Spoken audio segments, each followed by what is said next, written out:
All right. Please welcome the Coors Light pole winner for the 17th annual Cobalt 400, Joey Logano, driver of the number 22 Shell Pennzoil Ford for Team Penske. Joey won the pole with a lap at 27.939 seconds, 193.278 miles an hour, a track record. It's his 8th pole in 186 NASCAR Sprint Cup Series races. It's first pole and his second top 10 in 2014. It's his first pole in 6 races at Las Vegas Motor Speedway and Team Penske's second consecutive pole. Joey, tell us a little bit about the run today out there. Yeah, it was obviously good. To have a Penske front row, last 2 weekends at 2 completely different racetracks. This goes to show how hard these guys have been working. And when you work hard, those results come. And obviously haven't won on Sunday yet, so we got to figure out the big show. But we've had some good speed in our cars. It's first time with the 3 segments, so that changes it up quite a bit. And we kind of got blocked on the racetrack a little bit. Didn't get our first run in very well. Went back out, and it was only 18th after the first segment.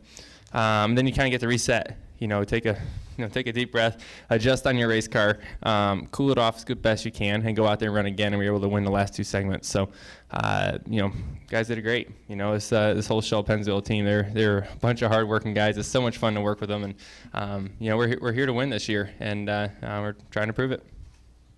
All right, let's open it up for questions. Go to Reed, then Jeff.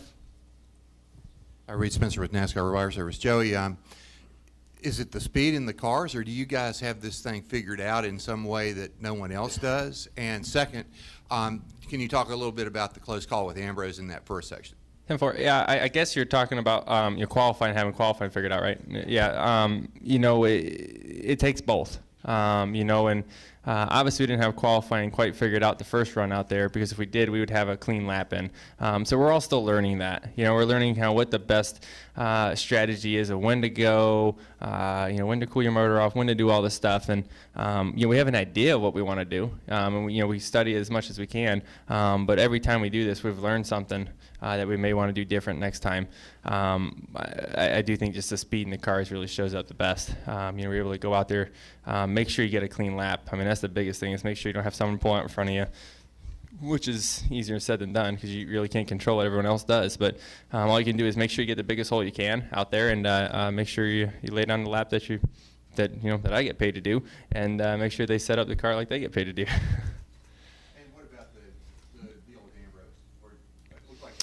Yeah, it kind of got kind of interesting. What we were doing is, it's so hard to get up to speed here, because now that we have to stay on the apron till turn 2, it's hard to be up to speed by the time you get to start finish line. So you're wide open through 3 and 4, and it's hard to get up to speed. So what a few cars were doing, and the 48 was doing a lot in practice, is you go out, shut your motor off coast by the start finish line the first time, and then fire it up into 1.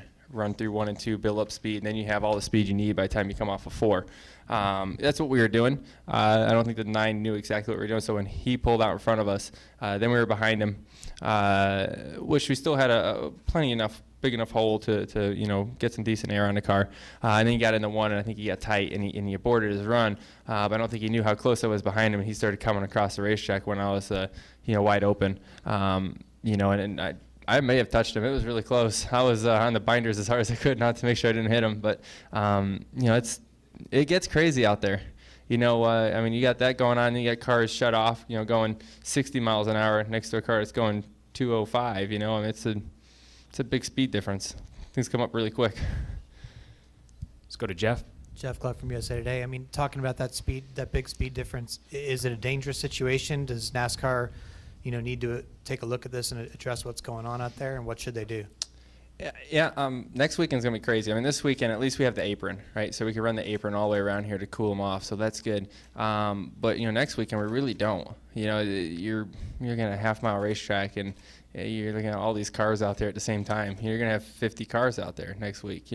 That's gonna be, on a half-mile racetrack, that's gonna be tight. So, all of us have the technology. We have cool-down units. We use them every weekend in practice.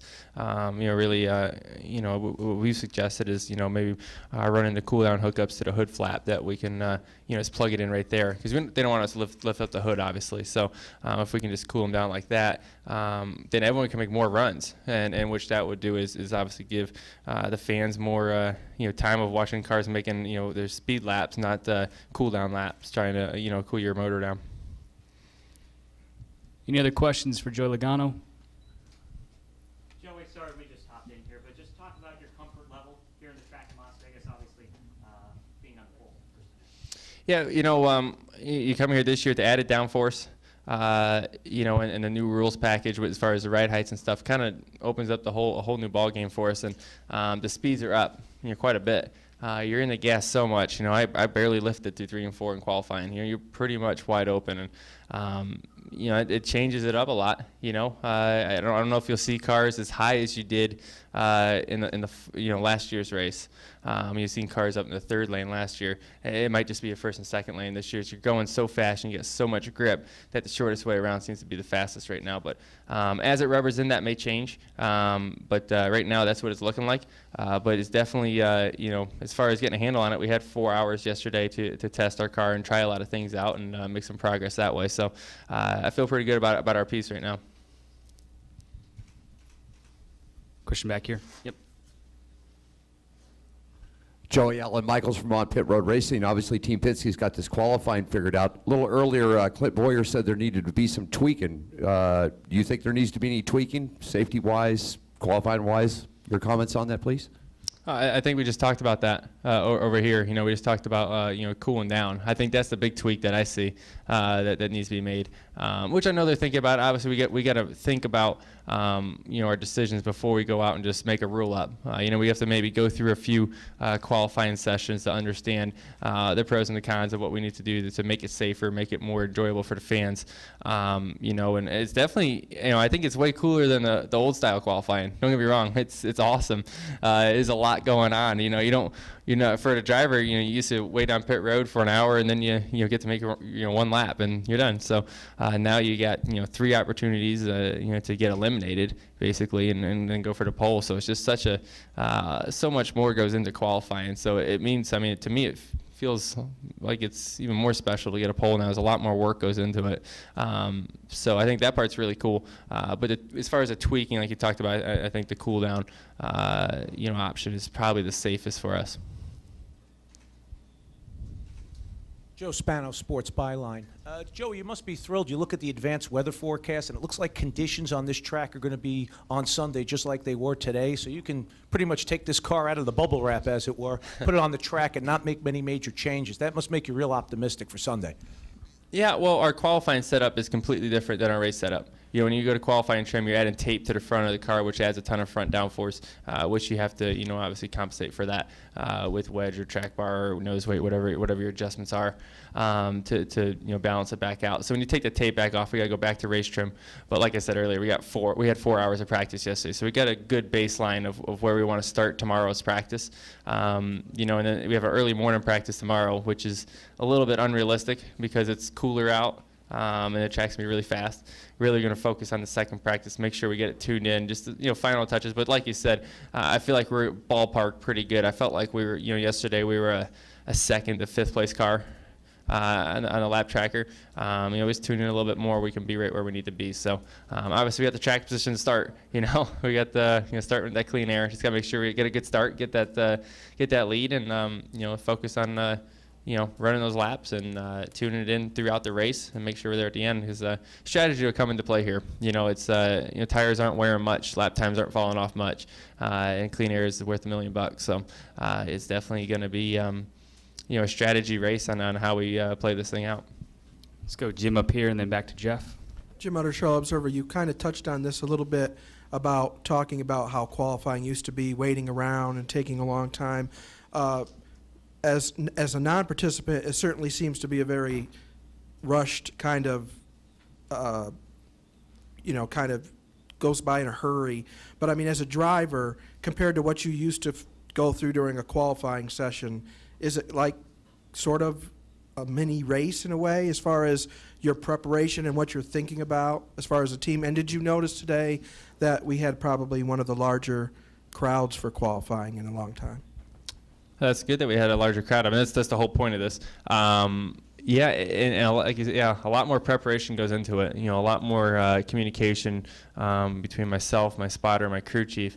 Not really about our race car, but how we're going to go out here and what's our game plan when we go out there. And it's changed every time we've kind of had a game plan going into it. It's changed every time so far. So at least we're pulling audibles and they're working, so that's good. But you know, it's definitely like I said, a lot of stuff goes into it, a lot more thought goes into this, and that's why I said winning the pole means a little bit more than it used to, even because it's not just one lap and the fastest car gets it. It's a fast car and a great strategy, you know, running a great lap, cooling down the way you're supposed to, making the adjustments in between run to run and to get faster, because everyone's going to get faster, especially at a place like this where there's no tire wear. You know, every run's going to go faster and faster. When you get to, you know, places like Richmond or Atlanta, it's not going to be like that. We're going to keep going slower. So that'll be interesting and a totally different strategy to see how that works. But, you know, we're all learning right now.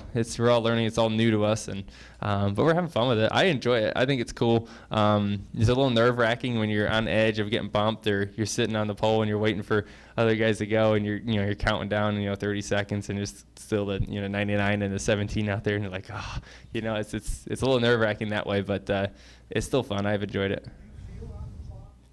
Yeah, you're on the clock for sure. Your eyes are on the clock the whole time. You're always constantly knowing how much time you got left, and it's tough. You want to go out there early enough to make sure you can cool down and maybe make another run. But then if you have to make another run, then you're kind of set yourself back for the next run because you can't cool off quick enough to reset. So there's a lot that goes in there. You want to make sure you just get the most of it every time you go out there. Can you just clarify? Do you currently have the technology that you could plug in without lifting the hood? Right now, you can already do that, right? Yeah, we got. All you really got to do is put in an adapter basically that hooks to where your cool down would go now, which is under the hood. Just basically run a couple lines up to the hood flap, and you can just plug and play. It's a pretty cheap fix right there, and we all have the technology to obviously cool them down. We do that in practice every week. So we all have the stuff, and we brought the pieces with us just in case the rule is made here. But we'll see what happens. Like I said, we got to run through a couple qualifying sessions to understand what we need to do, and make sure we don't make a rule and then regret it later. We got to make sure we're methodical about it and do the right things. All right. Any other questions? All right. Thanks, Joey. Great. Congrats and good luck Sunday. Thank you, guys.